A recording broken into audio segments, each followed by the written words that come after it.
दोस्तों, घमंड एक ऐसा विष जो किसी भी इंसान को अंधकार में ढकेल देता है और वो इंसान स्वयं को सबसे सर्वश्रेष्ठ समझने लगता है।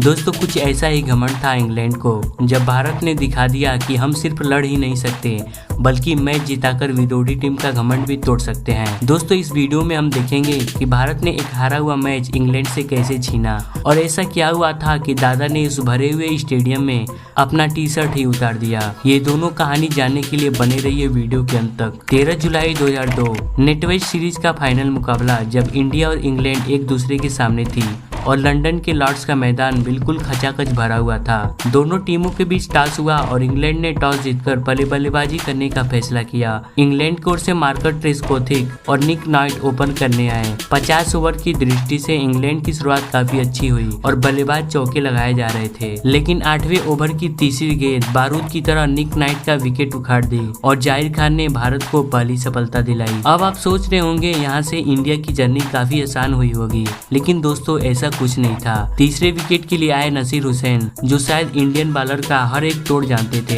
दोनों बल्लेबाजों ने चौके और छक्कों की बारिश करने में जुट गए और इंग्लैंड को मजबूती देने लगे। 15वें ओवर की दूसरी गेंद पर ट्रेस्कोथिक ने अपना अर्धशतक पूरा किया और इंग्लैंड 89 रनों पर पहुंच चुका था। दोनों बल्लेबाजों ने फिर से इंडियन बॉलर की कुटाई करनी शुरू कर दी। ऐसा कोई बॉलर नहीं था जिसने छक्के और चौके न खाए हों। 20वें ओवर तक इंग्लैंड 123 रनों तक पहुंच चुका था और 27वें ओवर में नसीर ने भी अपना अर्धशतक बना लिया और दोनों बल्लेबाजों के बीच 118 गेंदों में 124 रनों की पार्टनरशिप हो चुकी थी। दूसरी ओर इंडियन फैंस इंग्लैंड की अगली विकेट के इंतजार में उदास बैठे हुए थे, लेकिन ये दोनों बल्लेबाज कुछ और ही सोच कर आए थे। 33वें ओवर में ट्रेस्कोथिक अपने कैरियर का पहला शतक लगाए और इंग्लैंड 209 रन पर पहुंच गया, लेकिन 36वें ओवर की चौथी गेंद इंग्लैंड का काल बन के आई और अनिल कुंबले ने भारत को दूसरी सफलता दिलाई। लेकिन ट्रेस्कोथिक अपना काम कर चुके थे।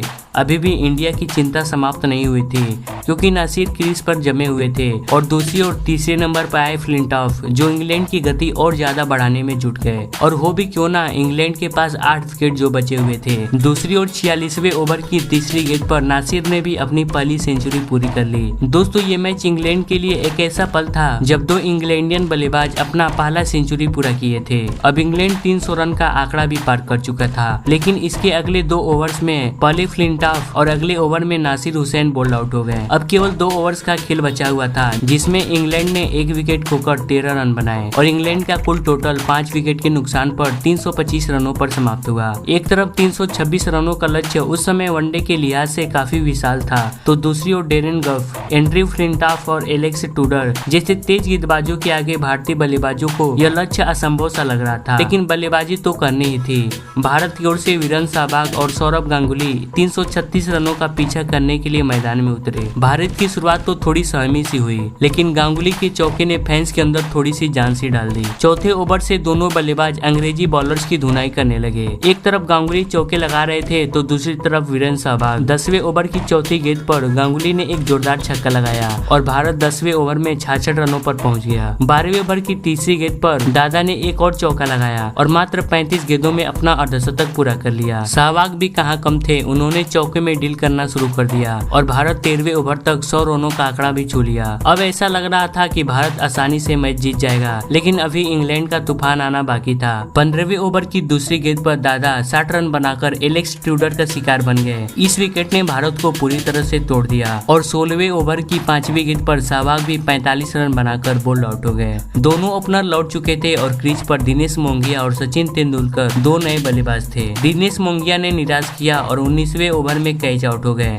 इसके बाद बल्लेबाजी करने आए द्रविड़, जो 21वें ओवर की 6वीं गेंद पर कैच आउट हो गए। हद तो तब हो गई जब सचिन भी 27वें ओवर में 14 के स्कोर पर बोल्ड आउट हो गए। अंग्रेजों के अंदर अब खुशी की कोई सीमा ही नहीं थी और हो भी क्यों ना, इंडिया 146 रनों पर 5 विकेट जो खो चुका था। अब सारे इंडियन फैन बल्लेबाजों से गुस्सा होकर टीवी बंद कर चुके थे। सबको विश्वास हो चुका था कि अब इंडिया ये मैच हार जाएगा। अब क्रीज पर 2 नए बल्लेबाज थे, युवराज सिंह और मोहम्मद कैफ। दोनों बल्लेबाज सिंगल और चौकों की मदद से पारी आगे बढ़ाने लगे। पारी के 32वें, 33वें ओवर में बल्लेबाजों ने अपना हाथ खोलना शुरू कर दिया। एक और कैफ चौके लगा रहे थे तो दूसरी ओर यूवी छक्के से तुड़ाई कर रहे थे। इंडिया 34वें ओवर तक 200 रन का आंकड़ा पार कर चुकी थी। इंडिया को यहाँ से 84 बॉल्स में 112 रन बनाने थे। युवराज ने चौका लगाकर अपना अर्धशतक पूरा किया और दोनों बल्लेबाजों के बीच 82 गेंदों में 83 रनों की साझेदारी हो चुकी थी। सारे इंडियन फैंस खुश थे और टीवी पर फिर से जुट चुके थे क्योंकि दोनों बल्लेबाज अंग्रेजों को पूरी तरह से ढूंढ रहे थे। 40वें ओवर तक भारत 250 का आंकड़ा भी पार कर चुकी थी और 42वें ओवर में कैफ ने भी अपना अर्धशतक पूरा किया। इंडियन टीम काफी खुश थी और दोनों बल्लेबाजों को शाबाशी दे रही थी। लेकिन दोस्तों उसी ओवर में यूवी से एक गलती हो गई और वे छक्का मारने के चक्कर में कैच आउट हो गए। यूवी इस शॉट से काफी निराश थे लेकिन 69 रन उन्होंने जरूर बनाए थे। खुशी इस बात की थी कि कैफ क्रीज पर जमे हुए थे और छक्के पर छक्के लगाए जा रहे थे। दूसरी ओर भज्जी भी कैफ को स्ट्राइक देने का काम कर रहे थे। इंडिया जीत के काफी करीब आ चुकी थी और 22 गेंदों में केवल 24 रन बनाने थे। कैफ ने चौका लगाकर ये आंकड़ा और भी कम कर दिया और अब इंडिया को 18 गेंदों में 14 रन बनाने थे। इंडिया के अंदर खुशी और इंग्लैंड के अंदर मातम छाया हुआ था। लेकिन तभी कैफ का साथ दे रहे हरभजन फ्लिंटॉफ की गेंद पर बोल्ड आउट हो गए। भज्जी अभी गए ही थे कि साथ देने आए कुंबले, इनका भी काम फ्लिंटॉफ ने कर दिया और वे कैच आउट हो गए। इंडिया को अब 7 गेंदों में 6 रन बनाने थे। क्रीज पर खड़े कैफ ने एक जोरदार चौका लगाया और इंडिया जीत से 2 रनों की दूरी पर थी। इंग्लैंड आए इंडियन फैन को असल खुशी अब मिल रही थी। जाहिर खान अगली 2 गेंदों पर बीट हो गए और कोई रन नहीं आए, लेकिन तीसरे गेंद पर उन्होंने सिंगल लेने के लिए दौड़ लगाया और इंग्लैंड के एक्स्ट्रा थ्रो के कारण भारत को 2 रन मिल गए और इंडिया ने अंग्रेजों के खिलाफ ऐतिहासिक जीत हासिल कर नेट वेस्ट सीरीज का चैंपियन साबित हुआ। अब आप देख रहे होंगे कि दादा ने अपना शर्ट निकाल जीत का सेलिब्रेशन कर रहे हैं। दोस्तों इसके पीछे भी एक छोटा सा कारण था। उसी साल 3 फरवरी 2002 को मुंबई के वानखेड़े स्टेडियम में भारत और इंग्लैंड के बीच एक मुकाबला हुआ था जिसमें भारत वह मुकाबला हार गई थी और जवाब में फ्लिंटॉफ जीत का जश्न मनाने के लिए अपना टी शर्ट उतार दिए थे, जिसका जवाब दादा ने इंग्लैंड में मैच जीतकर फ्लिंटॉफ के ही अंदाज में दे दिया और साबित कर दिया कि खेल भावना के रूप में ईंट का जवाब पत्थर से कैसे देते हैं। दोस्तों दादा की कहानी कैसे लगी हमें कमेंट में जरूर बताइएगा। मिलते हैं ऐसे ही किसी नई वीडियो में। अभी के लिए जय हिंद, वंदे मातरम।